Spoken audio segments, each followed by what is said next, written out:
راوی نقل کرتا ہے کہ مولا جناب علی اکبر آگے بڑھے، چند لمحہ آگے بڑھنے کے بعد مڑ کر دیکھا، عزادارو خدا کسی باپ کو ایسا منظر نہ دکھائے۔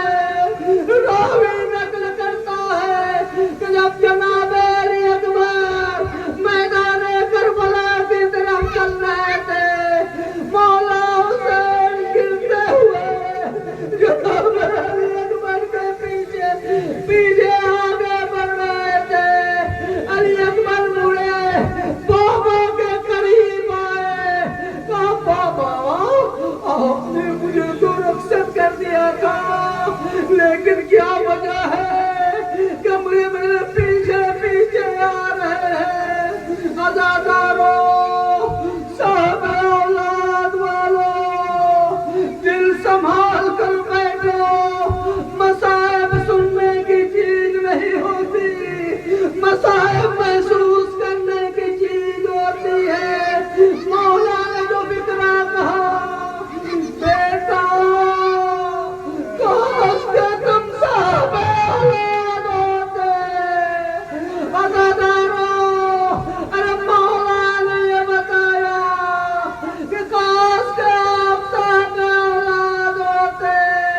مولا یہ بتانا چاہ رہے ہیں کہ میرے ماتم کرنے والوں، جب اکبر کے مصائب سنو تو اپنے اولاد کو سامنے رکھ کر محسوس کرو کہ جوان کی جدائی کس طریقے سے سینے میں آگ لگاتی ہے۔ عزادارو، جناب علی اکبر ودا ہوئے، ودا ہونے کے بعد امام نے فرمایا میرے لال علی اکبر جو تو رہے ہو، لیکن جب تک میرے نظروں کے سامنے رہا، بار بار بابا کی آخری زیارت کرتے رہنا۔ لو عزادارو، جناب علی اکبر آگے بڑھے، میدان کربل میں آئے۔ تاریخ نے لکھا ہے کہ ایک ہی وار میں 100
ابھی تو آئیں گے لینے مجھے علی اکبر،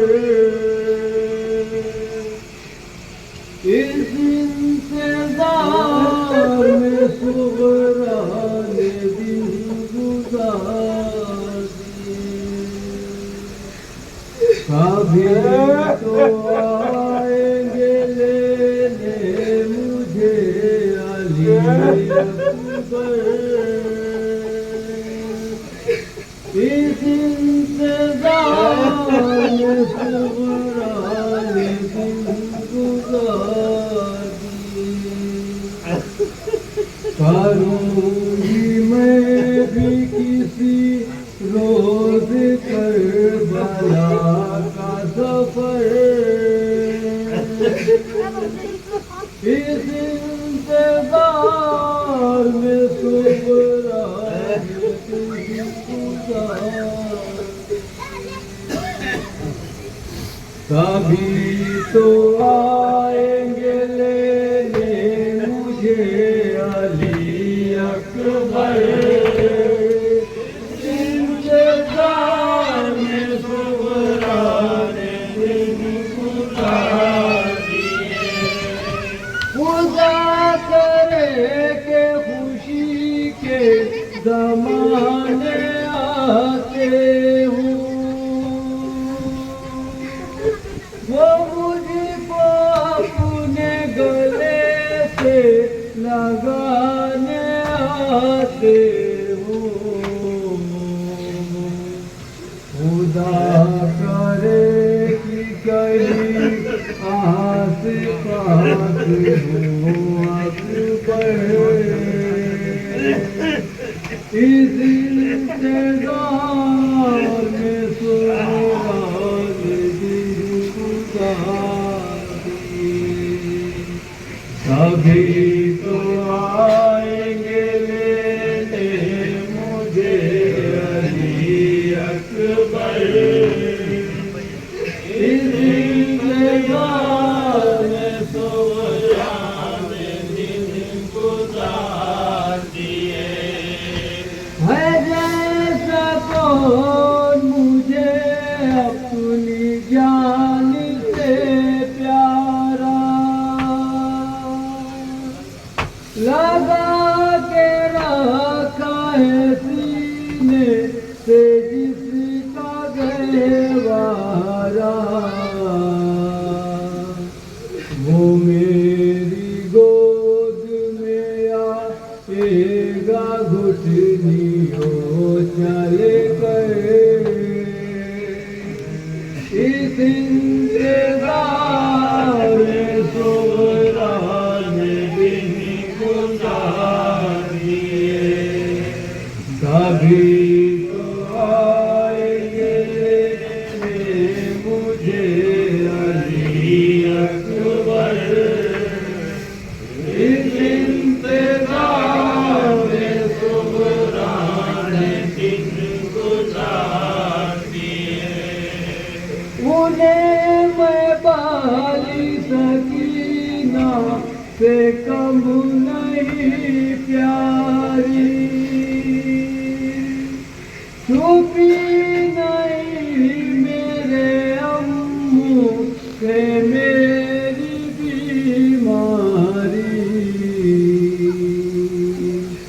طرف کبھی تو وہ کھائیں گے میری حالت پر، اس انتظار میں صغرا نے دن گزار کبھی تو آئیں گے لینے مجھے علی اکبر، اس انتظار میں صبران دن گزار دیے، کبھی تو بدلے گی صورت میرے مقدر کی، میرے بغیر تو شادی نہ ہوگی اکبر کی، پھر اپنے بھائی سے میں نیک لوں گی جی بھر کر،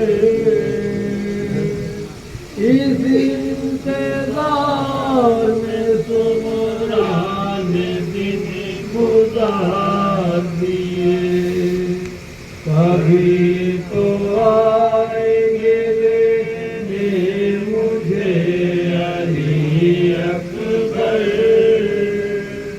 اس انتظار میں صبران دن گزار دیے، کبھی تو بدلے گی نزدیکیوں میں یہ دوری، کبھی تو سمجھیں گے بابا بھی میری مجبوری، کبھی تو آئے گا میری دعاؤں میں یہ اثر، اس انتظار میں صبران دن گزار دیے، حسین حسین حسین حسین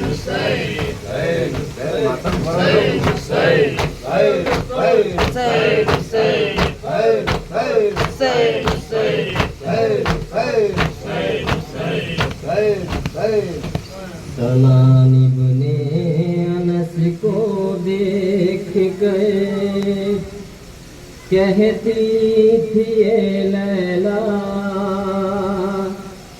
میرے کڑیل جواں بیٹے نے تیرا کیا بگاڑا تھا، سنان ابن انس کو دیکھ کر کہتی تھی اے لیلا میرے کڑیل جواں بیٹے نے تیرا کیا بگاڑا تھا، کلیجے پہ علی اکبر کے مارا کس لیے نیزہ، میرے کڑیل جواں بیٹے نے تیرا کیا بگاڑا تھا، سنان ابن انس کو دیکھ کر کہتی تھی اے لیلا میرے کڑیل جواں بیٹے نے تیرا کیا بگاڑا تھا، سنان ابن انس کو دیکھ کر کہتی تھی اے لیلا میرے کڑیل جواں بیٹے نے تیرا کیا بگاڑا تھا، دعائیں مانگا کرتی تھی میں جس کے واسطے ہر دم کروں گی زندگی بھر اب اسی فرزند کا ماتم، تیرے نیزے نے میری زندگی میں لکھ دیا رونا، میرے کڑیل جواں بیٹے نے تیرا کیا بگاڑا تھا، سنان ابن انس کو دیکھ کر کہتی تھی اے لیلا میرے کڑیل جواں بیٹے نے تیرا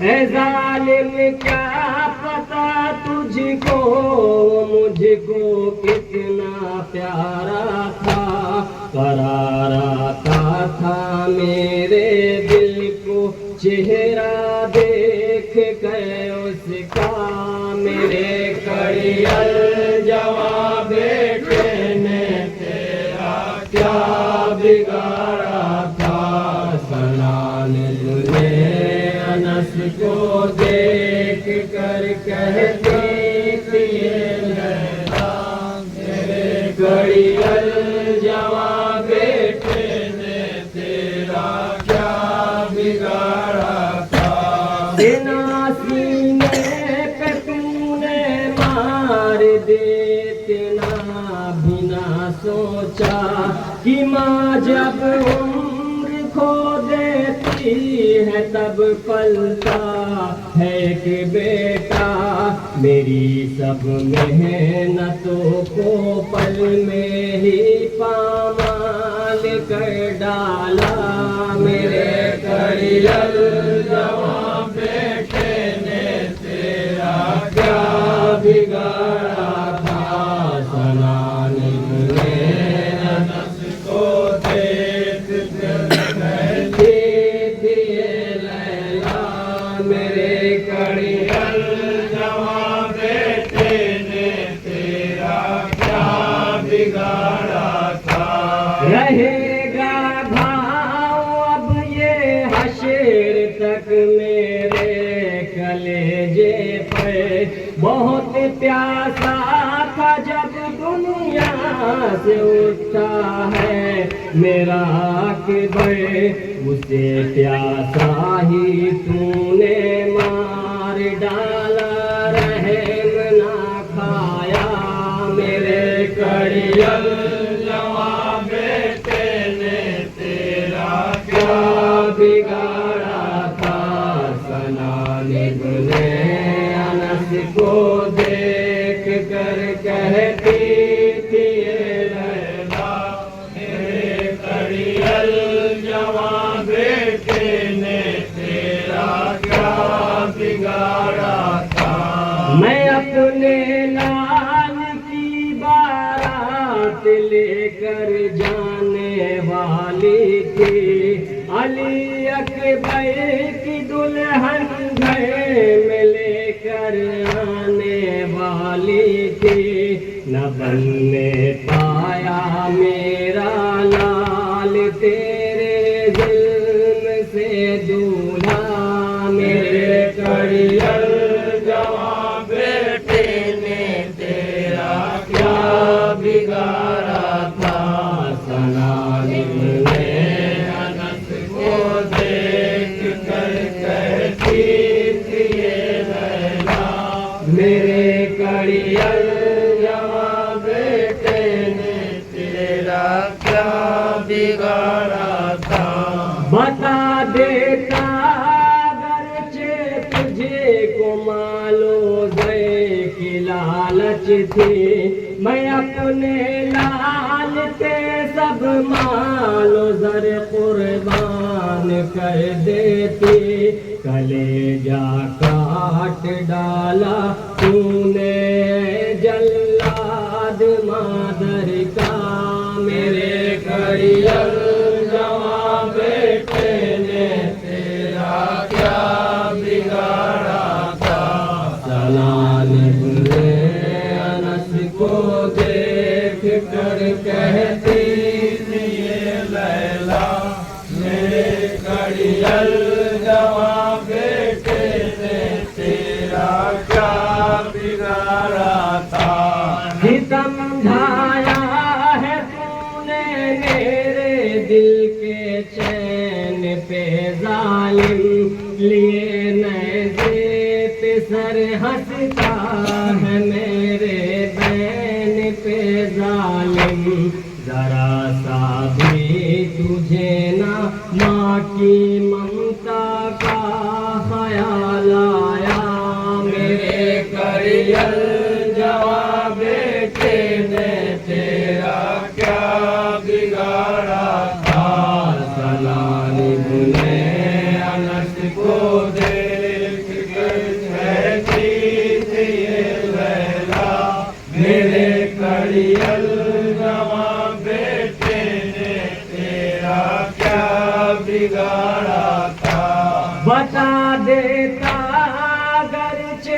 تجھے کو مالو زر کی لالچ تھی، میں اپنے لال پہ سب مالو زر قربان کر دیتی، کلیجا کاٹ ڈالا تو نے اے جلاد مادر کا، میرے کڑیر جواں بیٹے نے تیرا کیا بگاڑا تھا، سنالب نے انس کو دیکھ کر کہتی لیلا، میرے کڑیر جواں بیٹے نے تیرا کیا بگاڑا تھا، کلیجے پہ علی اکبر کے مارا کس لیے نیزا،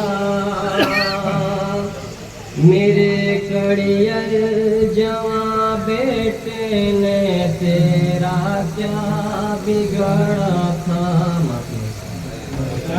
ہو جا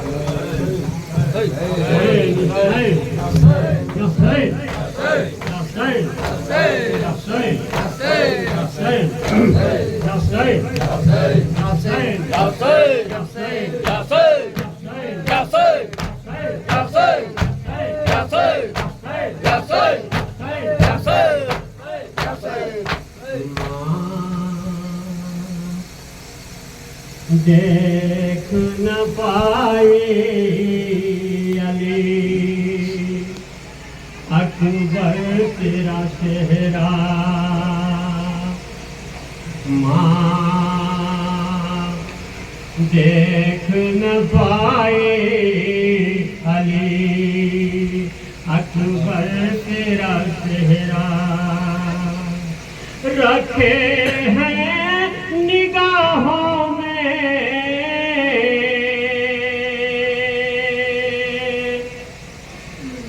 رکھے ہیں نگاہوں میں، سجا کر تیرا چہرہ، ماں دیکھ نہ پائی علی اکبر تیرا چہرہ، ماں دیکھ نہ پائی علی اکبر تیرا چہرہ، رکھے ہیں نگاہوں میں سجا کر تیرا چہرہ، ماں دیکھ نہ پائی علی اکبر تیرا چہرہ، تھی دل میں تمنا میں تیری شادی رچاؤں، تھی دل میں تمنا میں تیری شادی رچاؤں، تھی دل میں تمنا میں تیری شادی رچاؤں، تھی دل میں تمنا میں تیری شادی رچاؤں، اور چاہ کے میں تیری دلہن ساتھ میں لاؤں، اور چاہ کے میں تیری دلہن ساتھ میں لاؤں، ارمان تھا کہ دیکھتی مادر تیرا چہرہ، ماں دیکھ نہ پائی علی اکبر تیرا چہرہ، ماں دیکھ نہ پائی علی اکبر تیرا چہرہ، رکھے ہیں نگاہوں میں سجا کر تیرا چہرہ، ماں دیکھ نہ پائی علی اکبر تیرا چہرہ،